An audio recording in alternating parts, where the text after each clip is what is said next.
Yes बच्चों, good evening to all of you. आज हम बात करेंगे यूनिट नंबर 2.2।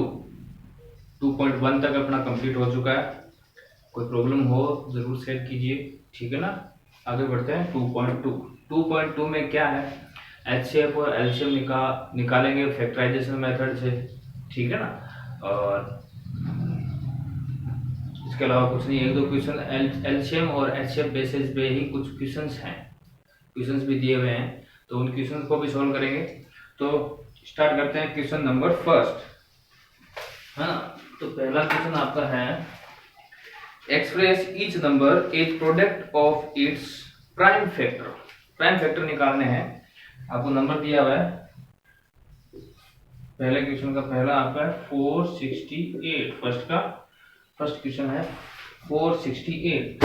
तो इसके प्राइम फैक्टर से इसका क्या निकालना है, प्रोडक्ट निकालना है। तो इसके प्राइम फैक्टर निकालेंगे कैसे, आपको प्रॉपर एक स्टेटमेंट लिखते हुए सॉल्यूशन निकालना है ना। देखो 468, देखो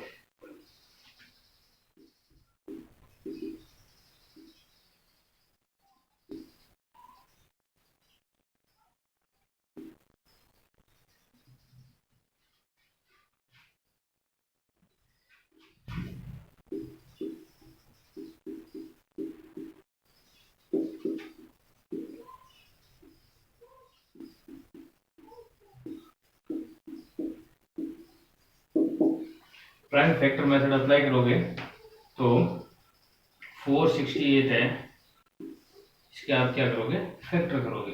तो क्या क्या आएगा इसका 2 टाइम। देखो लास्ट में कहीं जीरो दिखे, 0 2, अगर वंस वाले डिजिट किसी भी नंबर में वंस वाले डिजिट 0 2 4 6 8 दिखे, तो आप उसमें किसका 2 का ही डिवाइड देंगे।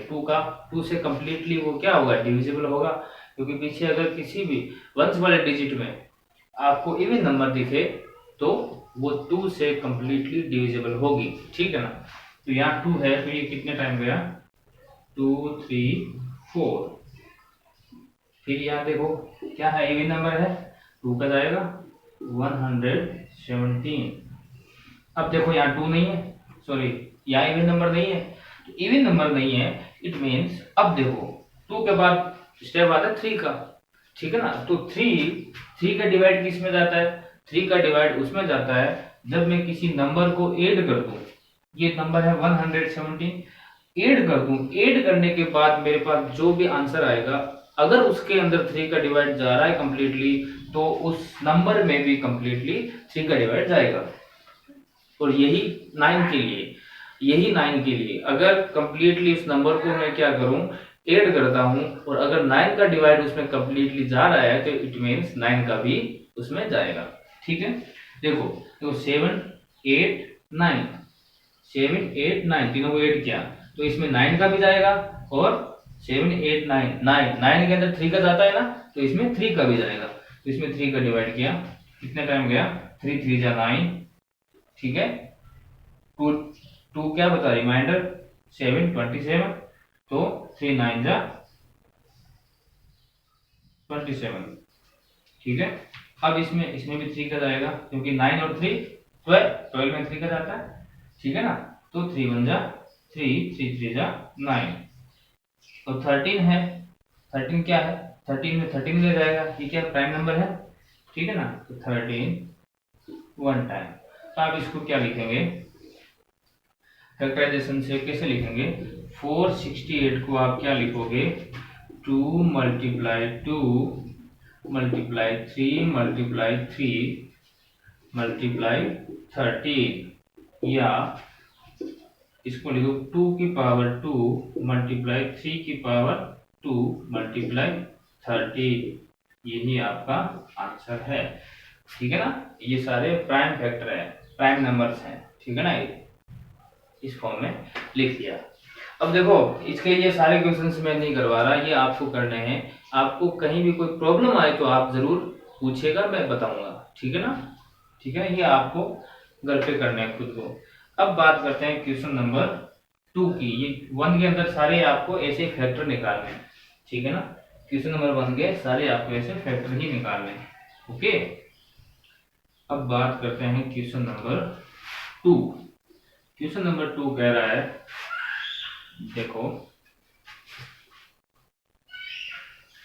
क्वेश्चन नंबर 2 कह रहा है to find LCM and HCF of the following pair of integers and verify that HCF multiply LCM equal to product of the following number। अच्छा, ये कह रहा है 2 नंबर्स पेयर है, ये A और B, 2 नंबरों का पेयर है, और HCF मल्टीप्लाई इनका LCM निकालूं। देखो ये कह रहा है इनका LCM और HCF को मल्टीप्लाई करूं तो product of 2 number A multiply B ये इसके इक्वल आएंगे। देखो ये कह रहा है, क्वेश्चन को समझना जरूर। कोई 2 नंबर है, 2 नंबरों का पेयर है, उसमें उसके प्रोडक्ट को मल्टीप्लाई करूं तो मेरे पास क्या आता है, ये किसके इक्वल आता है, HCF और LCM के प्रोडक्ट के इक्वल आता है। ठीक, देखो शुरू करते हैं। क्वेश्चन क्या है आपका, फर्स्ट 96 एंड 404। क्वेश्चन नंबर आपका 2 है, 2 का फर्स्ट है 96 एंड 404। ठीक, 96 एंड 404। देखो कैसे करेंगे इसको। देखो आपको, देखो ये नंबर तो दे रखे हैं, ये नंबर दे रखे हैं, आपके पास HCF और LCM ये दोनों ही नहीं है, ठीक है ना। HCF और LCM ये दोनों नहीं है, तो आप इन दोनों के क्या निकालोगे, सबसे पहले HCF और LCM निकालोगे, उसके बाद इनके प्रोडक्ट के इक्वल करेंगे। अगर ये इक्वल हो गया तो ये आपके क्या हो जाएगा, वेरीफाई हो जाएगा। ओके, ये कह रहा है ये वेरीफाई करो, ठीक है ना। तो अब तो इस HCF और LCM निकालने के लिए क्या करेंगे, फैक्टराइजेशन करेंगे, प्राइम फैक्टराइजेशन करेंगे, ठीक है ना। तो सबसे पहले मैं इन दोनों नंबर्स के क्या करता हूँ, प्राइम फैक्टराइजेशन करता हूँ, जैसे फर्स्ट क्वेश्चन में किया था, ठीक है ना। तो आप क्या लिखोगे,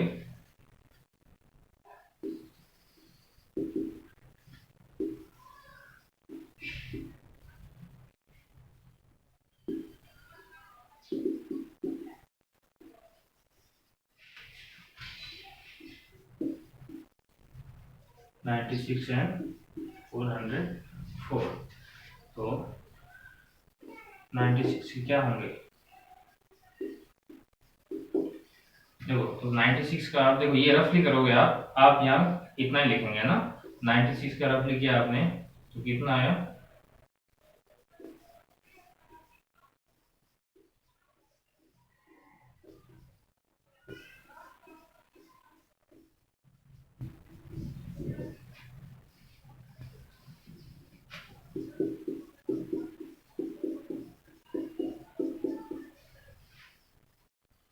फोर 404 का किया,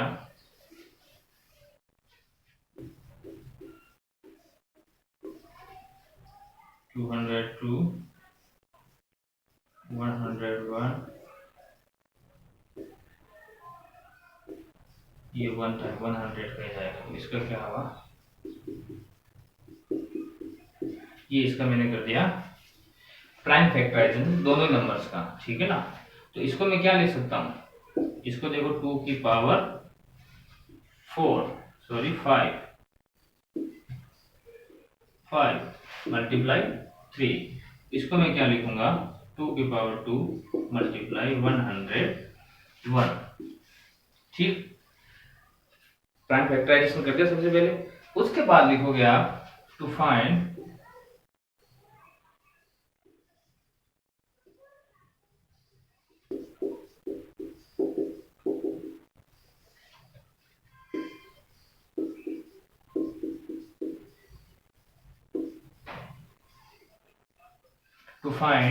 HCF ऑफ बोथ नंबर। मैं पहले क्या निकालता हूं, HCF निकालता हूं।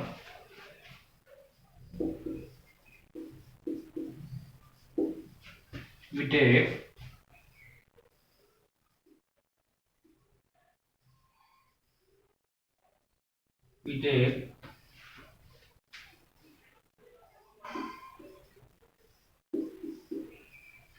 smallest power of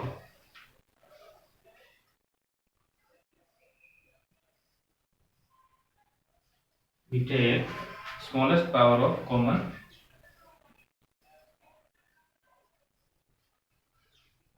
prime number, prime factor।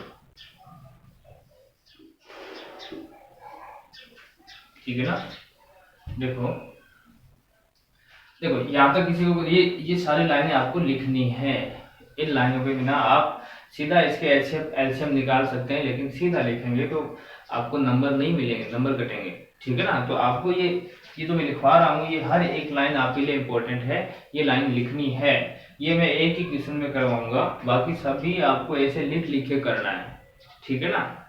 अब देखो इसका मतलब क्या हुआ, लाइन का मतलब समझो पहले। To find HCF of both number, इन दोनों नंबर का क्या एचसीएफ निकालने के लिए हम क्या लेते हैं, we take smallest power of, smallest minimum power of common prime factor, इन दोनों की कॉमन प्राइम फैक्टर। कॉमन का मतलब इन दोनों के अंदर जो कॉमन फैक्टर है, कॉमन प्राइम फैक्टर है ना, जो दोनों के अंदर है, उनकी स्मॉलेस्ट पावर लेनी है। ठीक है ना। तो इन दोनों के अंदर कॉमन क्या है, देखो 2 की पावर 2, यहाँ फैक्टर क्या है 2 कॉमन है, दोनों की पावर क्या है, पावर कॉमन क्या है 2 की पावर 2 कॉमन है। ठीक है ना। तो इसका आंसर क्या होगा, सीधा 2 की पावर 2 हो गया, एचसीएफ तो इसका हो गया। ये तो कॉमन है नहीं, 101 है यहाँ। ठीक है ना। तो इसलिए ये लिखना जरूरी है। आप इधर क्या लिखोगे, एक टेबल बनाओगे,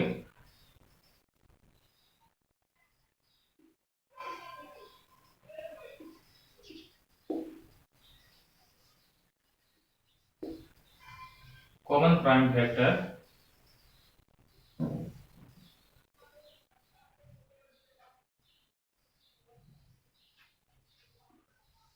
और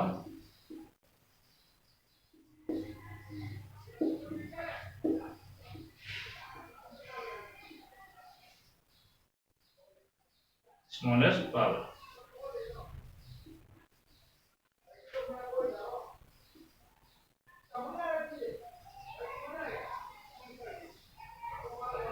ठीक है। देखो तो कॉमन क्या है, इन दोनों के अंदर कौन सा फैक्टर कॉमन है, 2।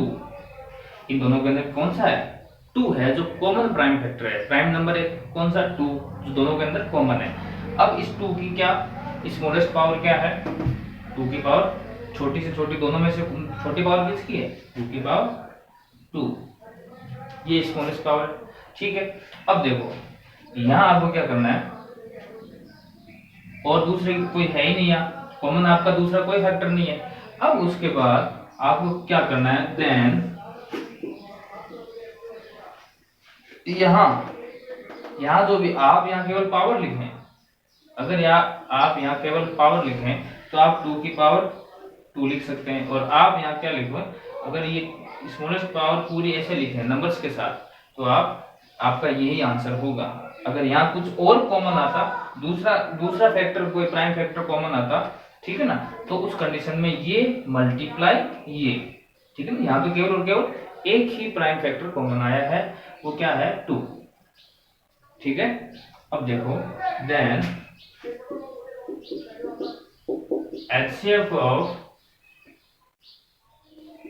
96 and 404 equal to 2 की पावर 2 इक्वल टू 2 मल्टीप्लाई 2 कितना 4।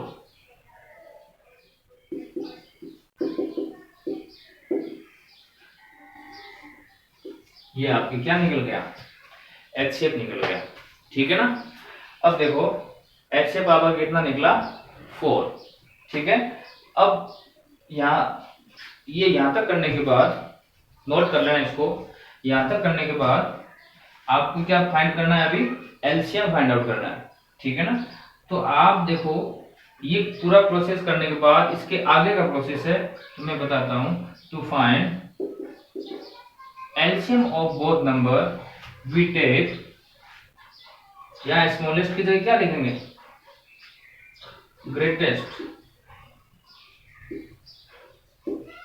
ग्रेटेस्ट पावर ऑफ, यहाँ कॉमन नहीं लिखेंगे, यहाँ greatest power of each prime factor, ठीक है ना। हम क्या लिखेंगे, greatest power of each prime factor. देखो इसका मैं अगर एलसीएम निकालूं तो आपको पता है इन दोनों का ये फैक्टर है इसकी क्या। देखो तो मैं सबसे पहले मैं सबसे बड़ी पावर है इन दोनों के अंदर जो कॉमन है उसमें सबसे बड़ी पावर देखूंगा, ठीक है ना। आप लिखोगे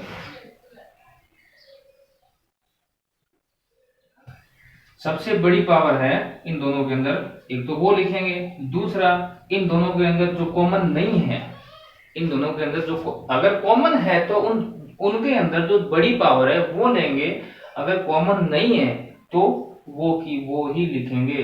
अगर ये 101 है तो 101 भी होगा इसके अंदर एलसीएम में इंक्लूड, ये 3 है तो 3 की पावर 1 भी इंक्लूड होगी। अगर यहाँ पे 3 होता, यहाँ केवल 3 की पावर 1 है, यहाँ अगर 3 की पावर 2 होती तो इन दोनों 3 में मैं क्या लेता, 3 की पावर 2 लेता, ठीक है ना। हाईएस्ट पावर लेंगे यहाँ, ग्रेटेस्ट पावर, ठीक है ना। अब देखो तो इस कंडीशन में आप क्या करेंगे, ईच कितने फैक्टर है इसके, आप क्या लिखेंगे, ईच प्राइम फैक्टर, ठीक है ना। तो कितने फैक्टर है इसमें, 1 2 और 3। देखो ये तो कॉमन आ गया, 1 2 और 3, एक तो हो गया 2, ठीक है। दूसरा क्या हो गया,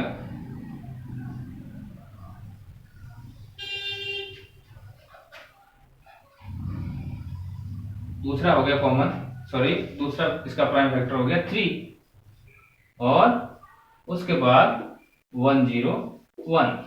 एलसीएम में लेने सारे ही है, जितने भी प्राइम फैक्टर है लेने सारे ही है, ठीक है ना। अगर कॉमन आ जाए तो उसको एक बार ही लेना है, उसकी जो हाईएस्ट पावर है उसको इंक्लूड करना है, ठीक है ना।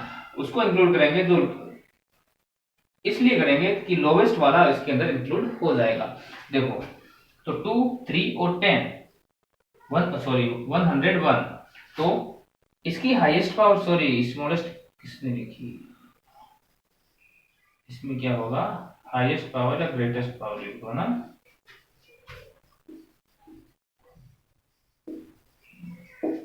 ठीक है ना। तो हाईएस्ट इसकी क्या है, ग्रेटेस्ट पावर क्या है इसकी, 2 के अंदर 2 की पावर 5, ठीक है।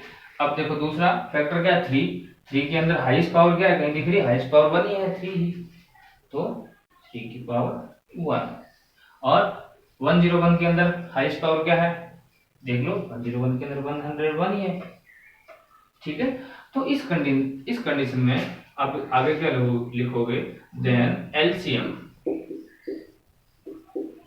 ऑफ 96 एंड 404 इक्वल टू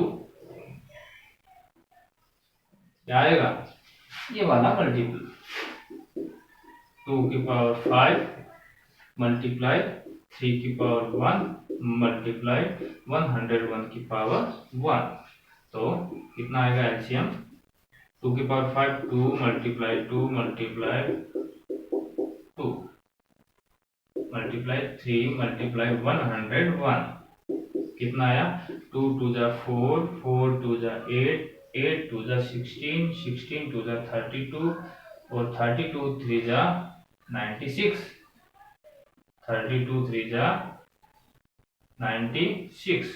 अब 96 को 101 से मल्टीप्लाई करते हैं तो 101 से 96 को करते हैं तो 606, ठीक है ना।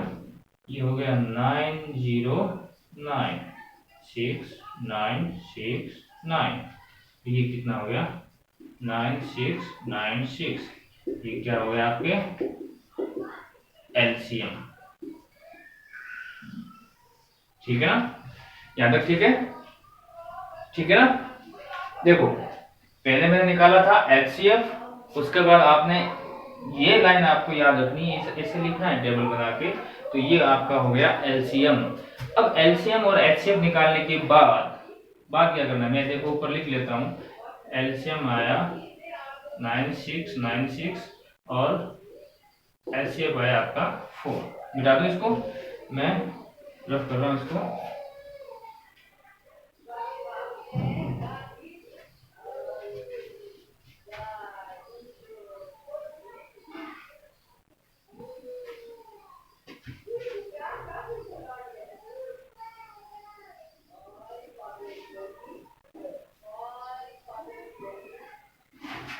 देखो उसके बाद एचसीएफ एलसीएम और एचसीएफ दोनों निकालने के बाद आप क्या लिखोगे?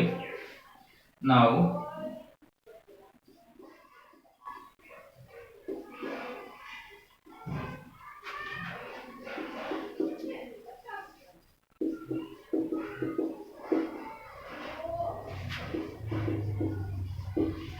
Product of LCM and HCF equal to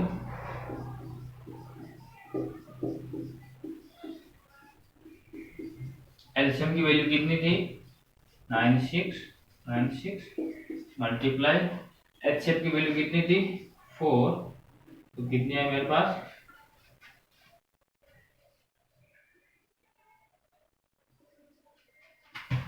6 4 24 38।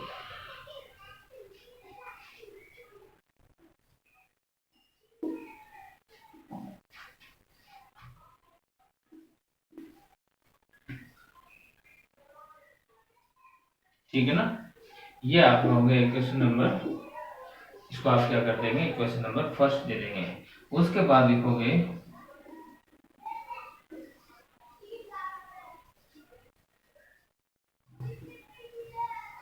Product of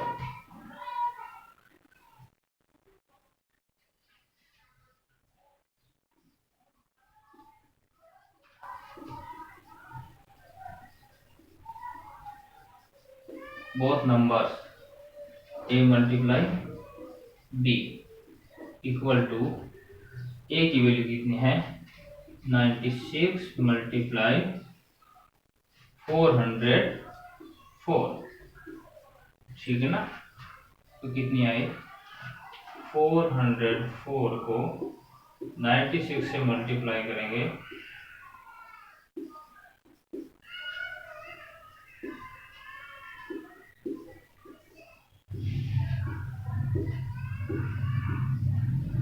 कितना आया? 38784। ये आपका हो गया इक्वेशन नंबर 2। ठीक है ना? उसके बाद आपको एक लाइन लिखनी है, मैं ये बता दूं।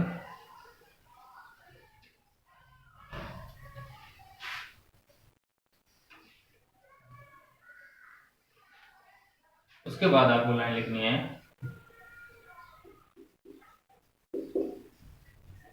वेरीफाई करना है। ठीक है ना? फ्रॉम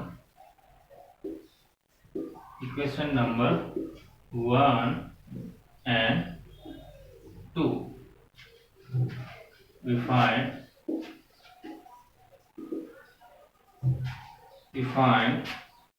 क्या क्या क्या फाइंड किया?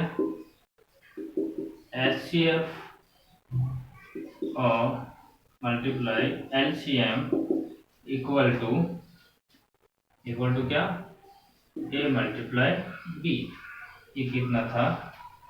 38784 इक्वल टू 38784। ठीक है ना? उसके बाद आप एक लाइन लिखोगे, सो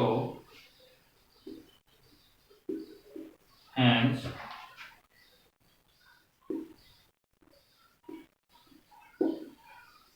product of LCM and HCF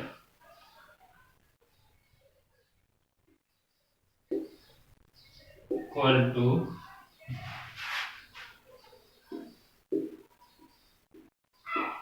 product of both numbers। yes that's it। ये आपको इतना काम करना है। आप देखो इक्वेशन 1 और इक्वेशन 2 से आपने क्या फाइंड किया? HCF multiply LCM equal to A multiply B, तो 2 नंबर्स थे, तो ये आपके पास इक्वल आया, ठीक है ना। उसके बाद सो हैंस प्रोडक्ट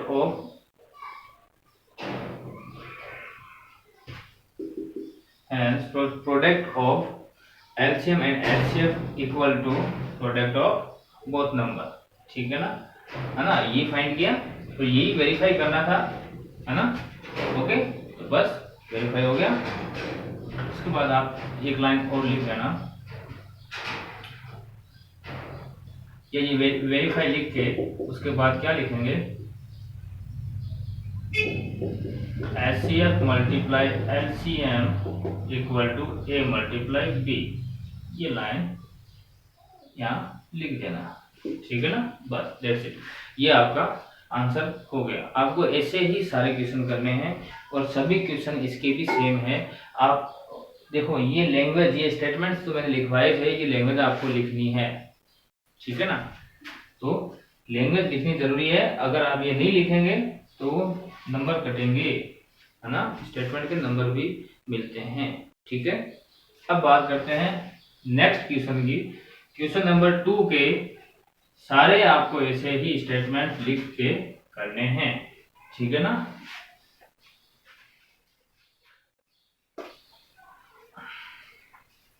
नेक्स्ट है आपका क्वेश्चन नंबर 3, इसमें 2 क्वेश्चन है वो करना है आपको, ठीक है ना।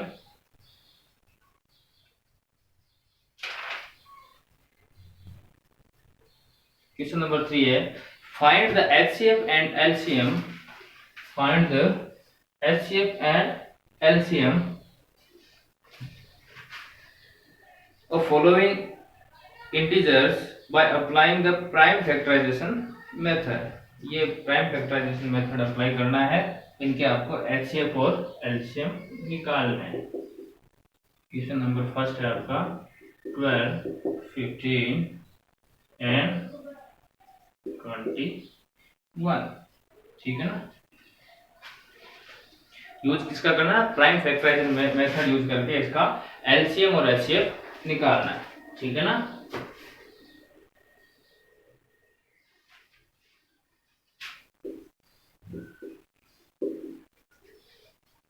तो सबसे पहले क्या लिखोगे, prime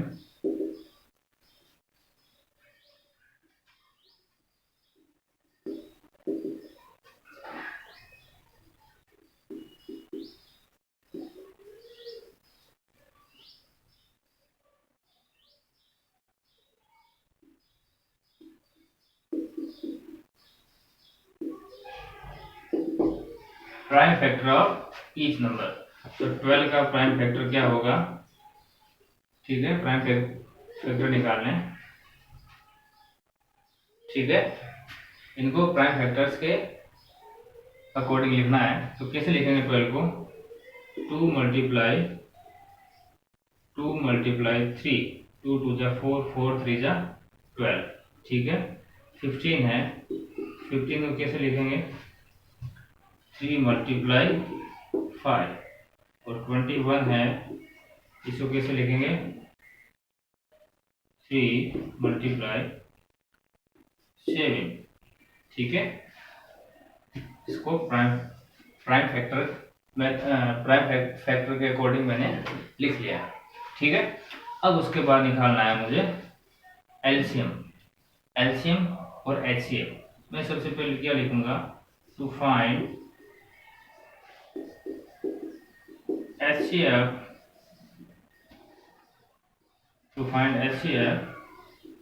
we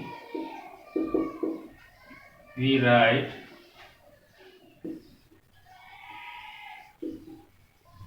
smallest power of common factor। देखो, to find HCF we write smallest power, सबसे छोटी smallest power of common factor. इसके अंदर जो कॉमन फैक्टर है उनकी सबसे स्मॉलेस्ट पावर लिखेंगे, ठीक है ना। तो वही आपको टेबल बनानी है। इसके अंदर इस तरफ क्या लिखोगे, prime factor, common prime factor,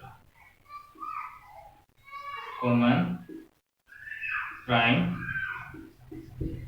factor, ठीक है। और इधर क्या लिखोगे, स्मॉलेस्ट पावर। तो इन सब के अंदर कॉमन प्राइम फैक्टर क्या है, क्या दिख रहा है, ये 2 यहाँ है, 2 यहाँ नहीं है तो कॉमन नहीं हुआ। फिर ये 3 यहाँ है, 3 यहाँ है, 3 यहाँ है, तो कॉमन फैक्टर तो आपका क्या हो गया 3, लेकिन इनकी सबसे स्मॉलेस्ट पावर क्या है, ठीक है ना। इसको मैं 2 मल्टीप्लाई 2 को 2 का स्क्वायर लिख सकता हूँ, ठीक है ना। तो देखो 3 3 3 तीनों में, तो 3 की स्मॉलेस्ट, सबसे स्मॉलेस्ट पावर क्या है, केवल और केवल यही है, 1 ही है, ठीक है ना। उसके बाद आपको क्या लिखना है, so HCF of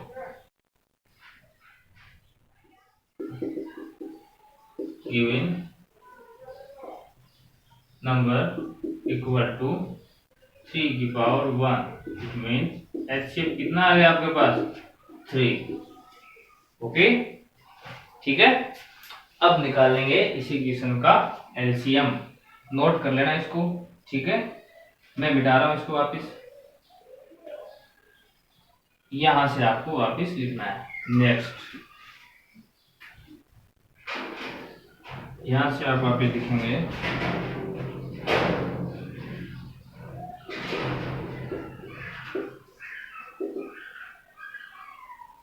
to find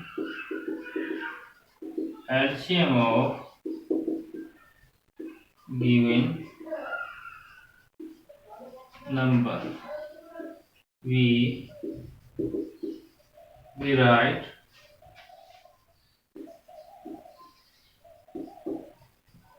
greatest power of each prime factor। देखो एलसीएम निकालने के लिए ईच प्राइम फैक्टर की, प्रत्येक जो भी प्राइम फैक्टर है उसकी हाईएस्ट पावर लेंगे। अब प्राइम फैक्टर कितने हैं इसमें, इसके अंदर 2 है, 3 है, 2 है, 3 है और 5 है और 7 है, ठीक है। तो ईच प्राइम फैक्टर लेना है और उनकी कौन सी पावर लेनी, हाईएस्ट पावर। यहाँ 2 की हाईएस्ट पावर क्या है, 2 है, ये लेंगे। 3 की हाईएस्ट पावर क्या है, 1 है, तो ये भी लेंगे। 5 की हाईएस्ट पावर 1 है, 7 की 1 है, तो ये सारे आएंगे, ठीक है ना, एलसीएम के अंदर। तो वही आपको टेबल बनानी है, इस तरफ लिखोगे प्राइम फैक्टर, ईच लेना है तो सारे लिखेंगे और उसके अंदर कॉमन प्राइम फैक्टर लेते थे, है ना। एचसीएफ के लिए कॉमन प्राइम फैक्टर लेते थे, तो ये तो हो गया प्राइम फैक्टर। पर इधर क्या हो गया, यहां लिखता हूं, यहां जगह नहीं है, नीचे कंप्लीटली आएगा नहीं, ठीक है ना। तो यहां क्या लिखेंगे, प्राइम फैक्टर, और इधर क्या आएगा, हाईएस्ट पावर।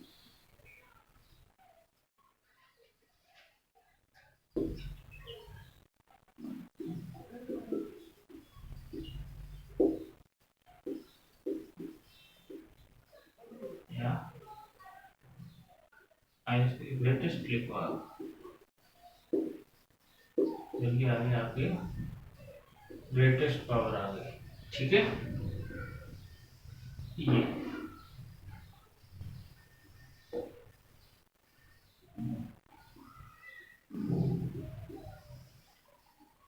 देखो फैक्टर आपका क्या हो गया, 2 और क्या हो गया 3, उसके बाद 5 और 7, ये तो आपके फैक्टर हो गए सारे।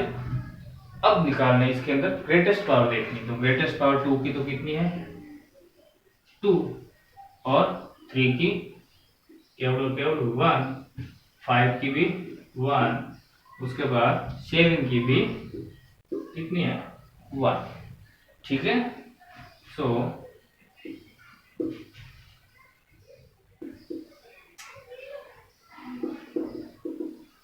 LCM of given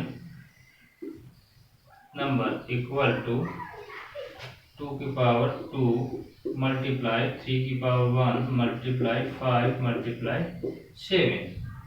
तो यहाँ से मल्टीप्लाई करना है, कितना आया 4 मल्टीप्लाई 3 4 3 जा 12 12 5 जा 60 60 मल्टीप्लाई 7 420। ये तो आ गया LCM, ठीक है ना। और LCM मैंने निकाल लिया था, ठीक है ना, ध्यान रखना ये अलग है। इसके बाद ये प्रोसेस है। ओके, तो आपको ये स्टेटमेंट आपको ऐसे लिख के सारे क्वेश्चंस करने हैं, ठीक है ना। अब क्वेश्चन नंबर 3 के ये जो 6 क्वेश्चन है 1 मैंने करवा दिया, बाकी के 5 रिमेनिंग आपको करने हैं। 2.2 क्वेश्चन नंबर 3 का 1 ऐसे आपका आ रहा है 3 और ये हो रहा है 420, ठीक है ना। ऐसे इसका 3 आया था। ओके, अब बात करते हैं बाकी इसके सारे क्वेश्चंस आपको करने हैं घर पे इसी प्रोसेस से। अगर आपको कोई प्रॉब्लम आए तो जरूर डिस्कस कीजिएगा और अपने सॉल्यूशन उसका करेंगे। बात करते हैं क्वेश्चन नंबर 4 की।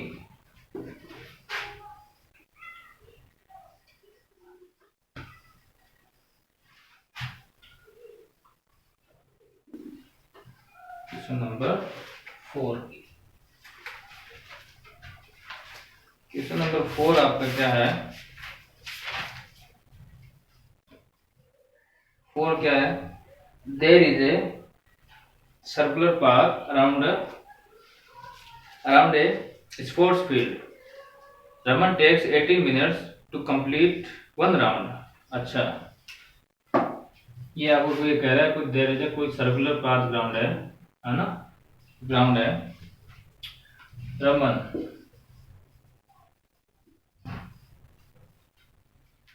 रमन टेक्स 18 मिनट, रमन है जो यहाँ से शुरू होता है वापिस घूम के आता है तो कितने लेता है 18 मिनट लेता है। उसके बाद कह रहा है while Anupriya takes 12 minute. Raman और अनुप्रिया दोनों भाग रहे हैं इस ग्राउंड में, तो ये कितने मिनट लेती है एक चक्कर में, एक राउंड में 12 मिनट लेती है और रमन लेता है 18 minute. Suppose they both start the same point, same point से दोनों स्टार्ट होते हैं और एक राउंड करने में रमन लेता है 18 मिनट और Anupriya takes 12 minutes. Okay, at the same time and go in the same direction. After how many minutes will they meet again at the starting point? ठीक है, देखो क्वेश्चन को समझना जरूरी है। पहले क्वेश्चन क्या कह रहा है, क्वेश्चन कह रहा है रमन और अनुप्रिया एक स्पोर्ट्स ग्राउंड है उसमें एक राउंड लगाते हैं, एक ही जगह से स्टार्ट होते हैं, स्टार्टिंग पॉइंट दोनों का सेम है और रमन है जो एक राउंड करने में कितने मिनट लेता है 18 मिनट और अनुप्रिया उसी राउंड को करने पूरा कंप्लीट करने में 12 मिनट।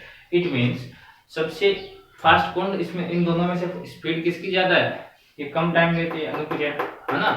देखो वो कह रहा है, क्वेश्चन कह रहा है कि अब दोनों पहली बार मिले थे एक साथ, दोनों एक ही पॉइंट से एक ही टाइम दोनों ने स्टार्ट की रेसिंग।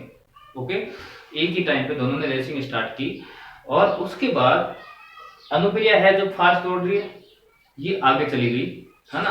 तो एक राउंड कंप्लीट करने में अनुप्रिया ने 12 मिनट में कंप्लीट कर लिया और वो 6 मिनट बाद में पीछे से आ रहा है। तो ये कह रहा है ये अब दोनों भाग रहे हैं उसी सर्कुलर ग्राउंड में भाग रहे हैं, दोनों भाग रहे हैं। अब वो दोबारा कब मिलेंगे, वो दोबारा एक दूसरे के कब अक्रॉस होंगे, ये आपका है क्वेश्चन, ठीक है। तो इसके लिए देखो मैं आपको बता रहा हूं, रमन 12 मिनट लेता है एक राउंड में और रमन कितने लेता है 18 मिनट और अनुप्रिया कितनी लेती है 12 मिनट, ठीक है। देखो ये 2 राउंड पूरा कर, एक राउंड में इतना लेती है, दूसरे राउंड में ये कितने मिनट लेंगे, 24 मिनट में कितने 2 राउंड कंप्लीट कर लेगी, और ये 36 मिनट में दूसरा राउंड कंप्लीट करेगा। अब उसके बाद ये अगर तीसरा राउंड कंप्लीट करे तो कितना 36 मिनट में कंप्लीट करेगी। ठीक है, तो ये देखो ये अनुप्रिया है जो 36 मिनट में तीसरा राउंड कंप्लीट कर लेती है, और रमन है जो दूसरे राउंड कंप्लीट करने में 36 मिनट लेता है। इट मींस स्टार्टिंग पॉइंट के बाद दोनों कब मिलेंगे, 36 मिनट बाद। आफ्टर 36 मिनट, 36 मिनट बाद कहां मिलेंगे, जहां से ये स्टार्ट हुए थे। कैसे, जहां से जो इनका स्टार्टिंग पॉइंट है वहीं मिलेंगे। क्यों, क्योंकि अनुप्रिया है जो यहां से ऐसे घूम के यहां आई, तो रमन क्या है, स्पीड इसकी कम है, तो रमन शायद यहां पहुंचा होगा, और फिर अनुप्रिया ने आगे वाला राउंड शुरू कर दिया, तो रमन फिर 18 मिनट में यहाँ पहुंचा, तो अनुप्रिया आगे चली गई। फिर दूसरे राउंड में अनुप्रिया फिर आगे निकल गई। दूसरा राउंड अनुप्रिया ने देखो 24 मिनट में तो दूसरा राउंड कंप्लीट ही कर लिया, और ये 24 मिनट में शायद यहाँ आसपास आया होगा।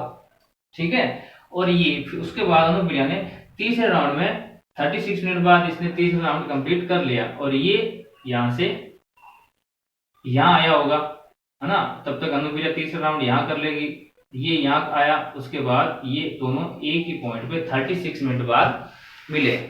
तो इसमें बेटे क्या देखो क्या निकालेंगे, इसमें निकालेंगे एलसीएम। ठीक है ना, ये इस टाइप के क्वेश्चंस है। इसके अंदर देखो दोनों कब मिलेंगे, दोनों कॉमन, दोनों के अंदर वो चीज आनी चाहिए। ठीक है ना, तो इसको कैसे करेंगे, देखो आंसर तो वैसे तो आ गया आपका, ये 36 मिनट बाद मिलेंगे, है ना। तो इसको करना कैसे है, देखो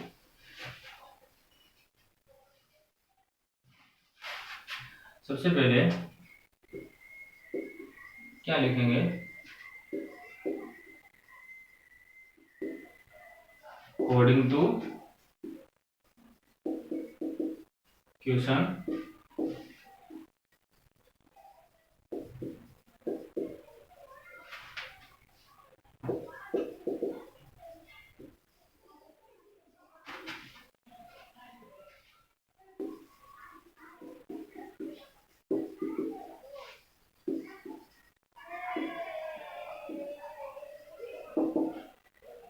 हमने कितने लेता है 18 minute and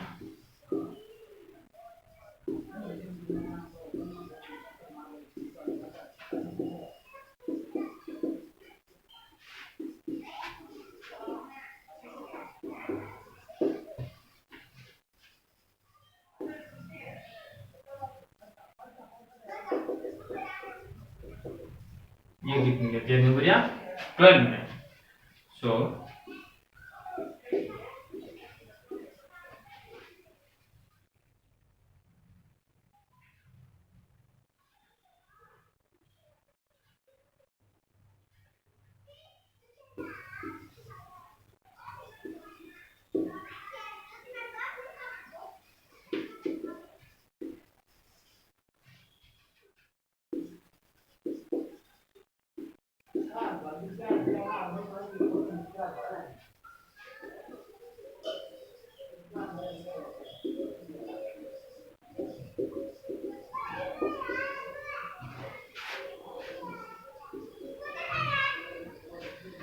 we do factorization of both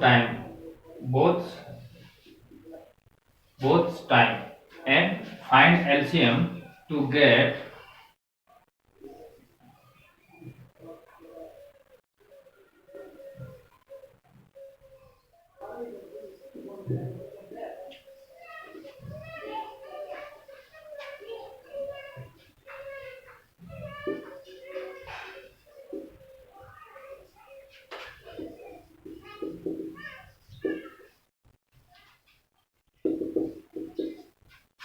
meted point. वो कहाँ मिले, वो पॉइंट फाइंड आउट करने के लिए, है ना, हमने क्या करेंगे, फैक्टराइजेशन करेंगे और दोनों का क्या निकालेंगे, दोनों के टाइम का एलसीएम निकालेंगे।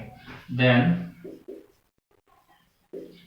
देखो 18 का क्या है, 2 मल्टीप्लाई 3 मल्टीप्लाई 3 6 6 3 जा 18, 3 2 जा 6, 6 3 जा 18, और 12 के लिए 2 × 3, 2 × 2 × 3, ये हो गया। ठीक है ना। अब निकालेंगे एलसीएम।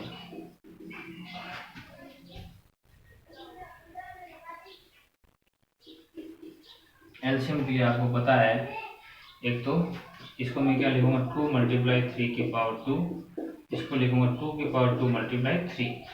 देखो ईच कॉमन फैक्टर लेना है, तो ईच क्या है, 2 और 3 ही दिख रहे हैं आपको यहाँ। अब इनकी हाईएस्ट पावर लेनी है, 2 की हाईएस्ट पावर कितनी 2, 3 की हाईएस्ट पावर कितनी 3, तो एलसीएम कितना हुआ 4 × 9, तो कितना हुआ 36। उसके बाद ये 36 आ गया एलसीएम। ठीक है। उसके बाद आप लिखोगे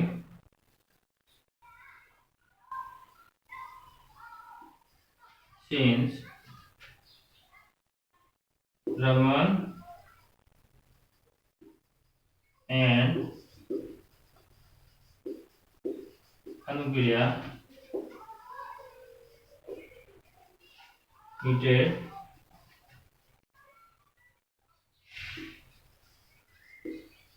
after 36 minutes at starting point, जहां से उन्होंने स्टार्ट किया वहीं वो क्या दोबारा मिलेंगे। ठीक है। तो ये आपको प्रोसेस है, ये आपको ऐसे क्वेश्चन करना है। ओके, उसको रफ कर दूं। करते हैं फिर क्वेश्चन नंबर, ये कौन सा था आपका क्वेश्चन नंबर 4। ठीक है ना, 2.2 का। ओके, अब करते हैं इसका 2.2 का last question, question number 5।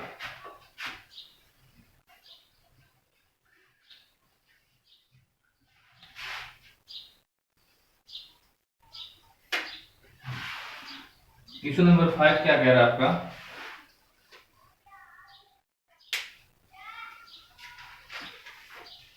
Question number 5 आपका, in a seminar number of participants in Hindi, English and mathematics are 60, 84, 108 respectively. If equal number of participants of same subject, equal number of participants of same subject are sitting in each room, then find the least number of required room. Room की संख्या आपको बतानी है। देखो question क्या कह रहा है, कोई सेमिनार है, वहाँ हिंदी के कितने हैं, कितने पार्टिसिपेंट्स हैं, हिंदी के 60, हिंदी के 60 स्टूडेंट्स हैं। इंग्लिश के कितने हैं, इंग्लिश के हैं 84, और मैथमेटिक्स के कितने हैं 108। इनको अलग अलग रूम में क्या करना है, सेट करना है, नंबर ऑफ रूम बताना है। इनको क्या करना है, अलग अलग डिफरेंट रूम में सेट करना है, और ईच रूम, प्रत्येक रूम में, हर एक रूम में इक्वल स्टूडेंट्स है। ठीक है, और एक रूम में एक ही सब्जेक्ट के स्टूडेंट्स हैं। सपोज देखो ये 60 स्टूडेंट हिंदी के हैं। ठीक है, तो आप इतना सीधा नॉर्मली आप कैसे क्या कह सकते हैं कि एक रूम में 60 से ज्यादा स्टूडेंट नहीं रखे जाएंगे, क्योंकि 60 से ज्यादा रखेंगे तो इट मींस हिंदी के अलावा दूसरे स्टूडेंटों को भी बिठाना पड़ेगा। आई बात समझ में। क्वेश्चन क्या कर रहा है, क्वेश्चन को पहले समझें। क्वेश्चन कह रहा है कि हिंदी के 60, इंग्लिश के 84, मैथमेटिक्स के 108 स्टूडेंट है जो सेमिनार में गए हैं। ओके, इनको रूम के अंदर सेट करना है, और कंडीशन क्या है, कंडीशन है कि हर रूम के अंदर इक्वली पार्टिसिपेंट्स आने चाहिए, हर रूम में। ठीक है, और हर रूम में, ईच रूम में क्या, एक ही सब्जेक्ट के बच्चे होने चाहिए। ये कंडीशन इसने दी है, एक ही सब्जेक्ट के। जैसे एक रूम है तो इस रूम के अंदर केवल हिंदी के ही बच्चे हैं, है ना, तो वो कह रहा है हिंदी के कितने होंगे, इंग्लिश के कितने रूम में अलग अलग बनाऊं, है ना। तो रूम, हर रूम में इक्वली स्टूडेंट है, और हर रूम में एक ही सब्जेक्ट के बच्चे हैं।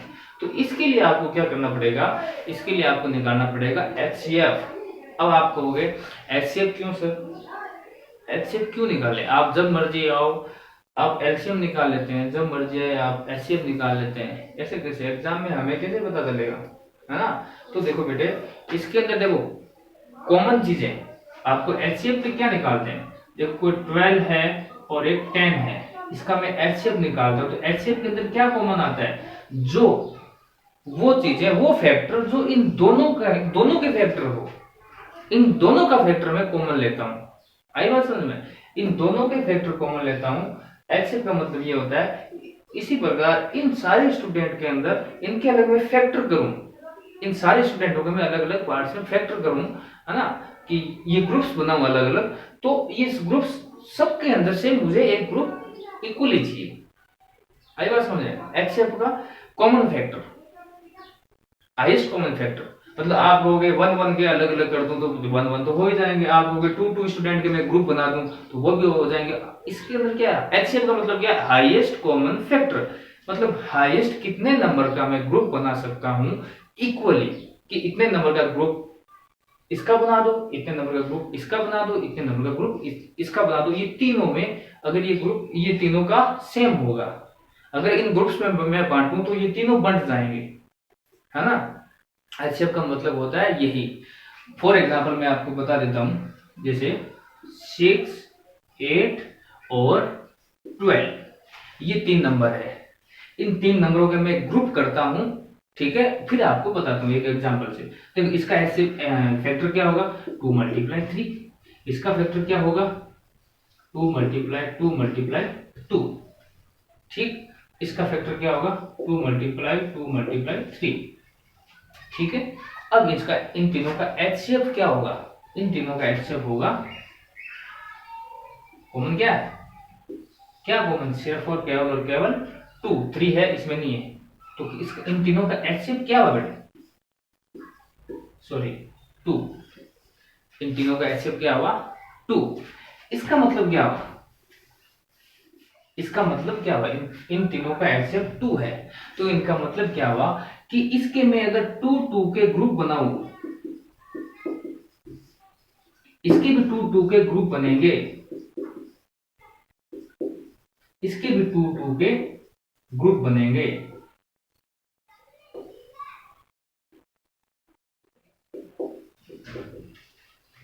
आई बात समझ में, मतलब अब देखो ये ग्रुप बन गया ना, ये HCF मतलब 2 2 नंबर्स के ग्रुप बनेंगे, या फिर आप यूं कहें, अब इस क्वेश्चंस को आप लेके इसमें देखें, इस क्वेश्चंस को लेके आप इसमें देखें, एक रूम में मैं अगर रूम बताता हूं, मैं अगर सपोज मानता हूं कि एक रूम में कितने बच्चे रखूं, ये अगर मेरे पास 6 8 और 12, ठीक है, तो एक बेंच, कोई यूं मान लो रूम का तो बड़ा हो जाएगा, एक कोई बेंच है बड़ी, है ना, एक बेंच में कितने बच्चे बिठाऊं, तो ये कहेगा कि 2 2 बच्चे बिठा दो, ये हर अलग अलग सब्जेक्ट के मान लो ये तीनों, है ना, तो 2 2 बच्चे बिठा दो, 2 2 बच्चों के ग्रुप बन जाएंगे अलग अलग सब्जेक्ट के, एक बेंच पे हर सब्जेक्ट का एक ही सब्जेक्ट के बच्चे आएंगे, दोनों 2 2 का ग्रुप बनाएंगे।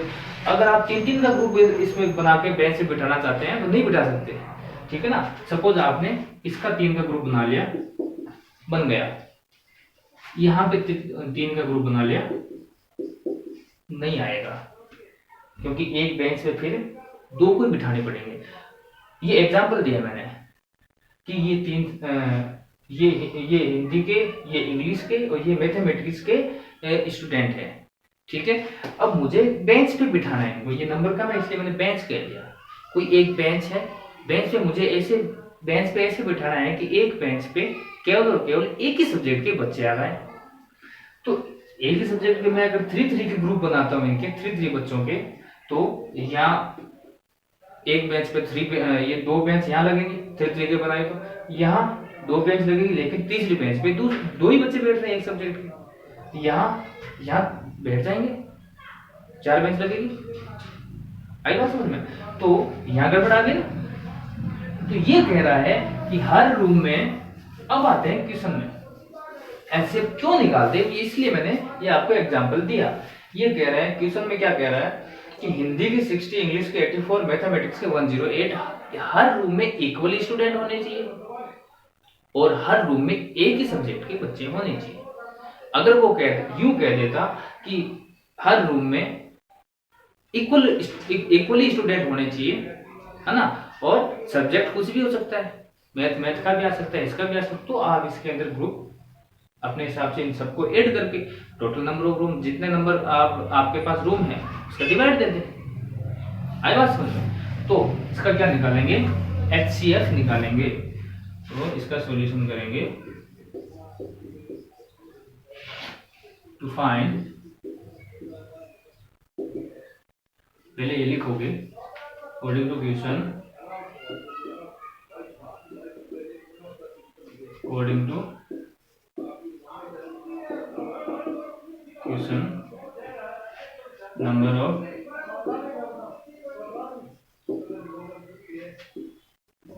स्टूडेंट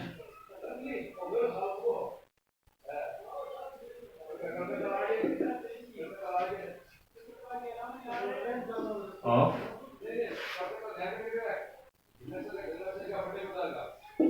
सब्जेक्ट हिंदी, हिंदी का कितना है इसमें 60।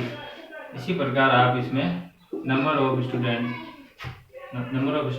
ऑफ सब्जेक्ट इंग्लिश, इंग्लिश के कितने 84, और उसके बाद से हम लिखेंगे मैथमेटिक्स के लिए 108, ठीक है ना। तो to find equally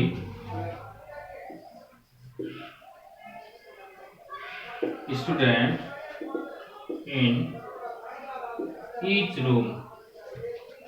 each room we get HCF of each room, each subject, चलो कोई नहीं, each room we get HCF of all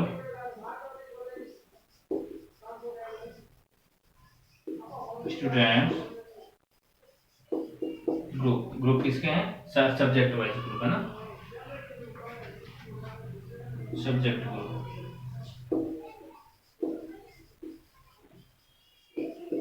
ठीक है।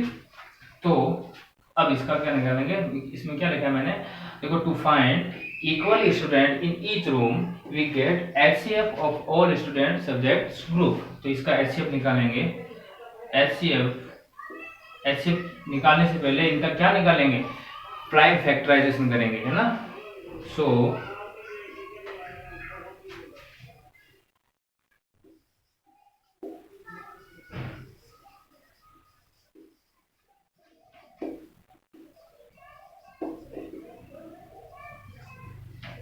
प्राइम फैक्टराइजेशन ऑफ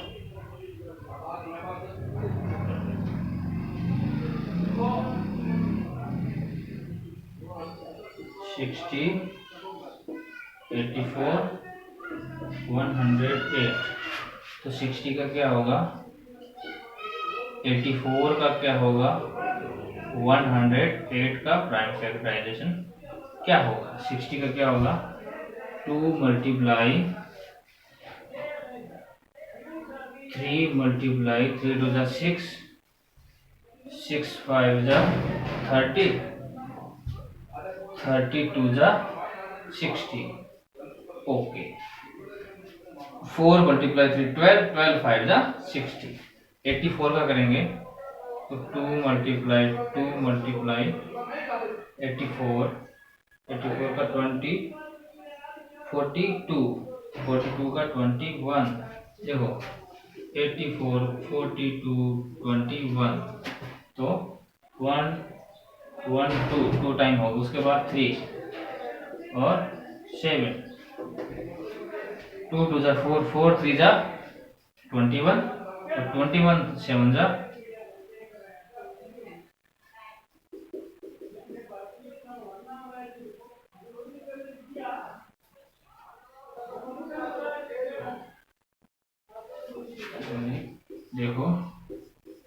2 42, 2 21, 3 7, 7 1 तो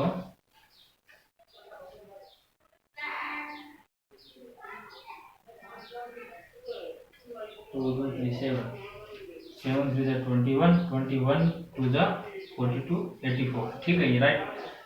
अब इसका करें 108 का 108 का करें तो 2 54 2 27 3 9 3 3 3 1 तो 2 multiply 2 multiply 3 multiply 3 multiply 3 it means 2 की पावर 2 multiply 3 multiply 5 इसका क्या हुआ 2 की पावर 2 multiply 3 multiply 7 और इसका क्या हुआ 2 की पावर 2 multiply 3 की पावर 3 और कुछ नहीं बस। देखो प्राइम फैक्टर किए देन एचसीएफ में क्या होता है देन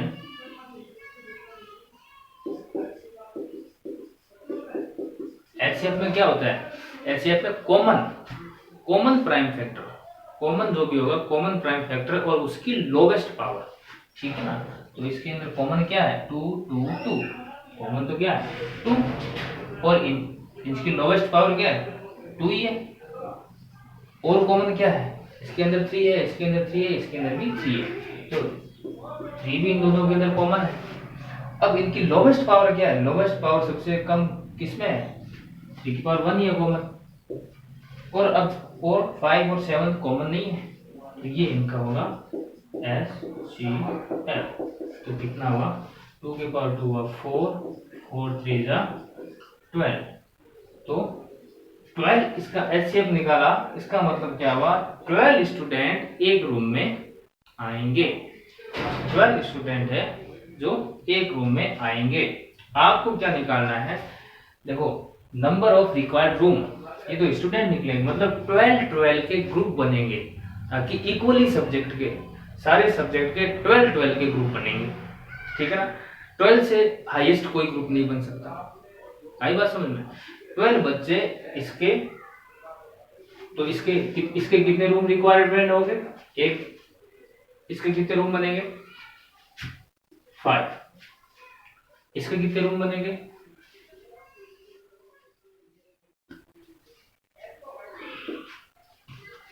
7 इसके कितने रूम बनेंगे टोटल रूम कितने हो गए 14 और 7 21 ठीक है। तो इसको लिखेंगे कैसे ये तो हो गए आपके number of student in each room so number of in each room equal to 12 student ठीक है। इसके बाद क्या लिखेंगे इसके बाद ये मैं मिटा दूं आप नोट कर लेना इसको ठीक है ना। इसके बाद लिखेंगे आप लाइन लिखेंगे ये आपको टोटल नंबर ऑफ रूम निकालना है तो नंबर ऑफ रूम क्या निकालेंगे number of required room equal to क्या लिखेंगे टोटल स्टूडेंट्स अपॉन टोटल जितने भी बच्चे हैं अपॉन ईच रूम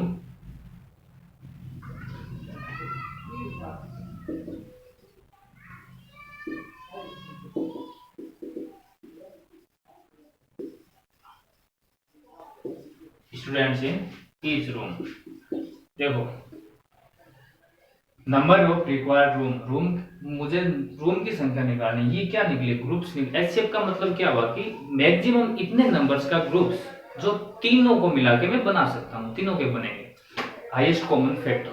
तो देखो मुझे नंबर ऑफ रूम निकालना है तो total student upon student in each room एक रूम में कितने बच्चे हैं और टोटल कितने बच्चों को मुझे रूम में रखना है।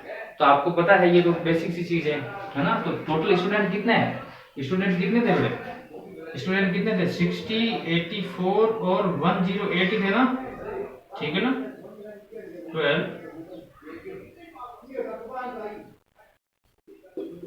252, 252 और ईच रूम कितने हैं 12, ये कितने आ गए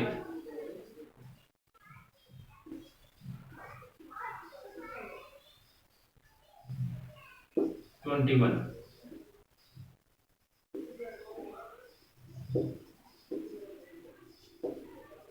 21। तो ये आपका हो गया सॉल्यूशन। तो आप एक लाइन और लिख सकते हैं, ऐड कर सकते हैं कि 21 rooms required for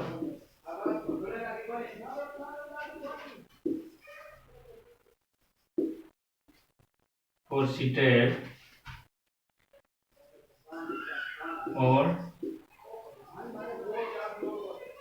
all students, for 21 room required for seated all students with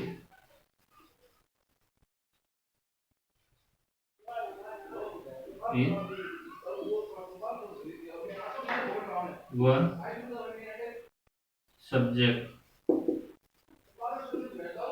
ठीक है ना, with each subject। देखो 21 room required for seated all students with each subject, with each subject। प्रत्येक सब्जेक्ट के लिए अगर मैं बच्चों को अलग अलग जैसे बिठाऊंगा तो मुझे कितने रूम रिक्वायरमेंट हो गए 21, ठीक है ना।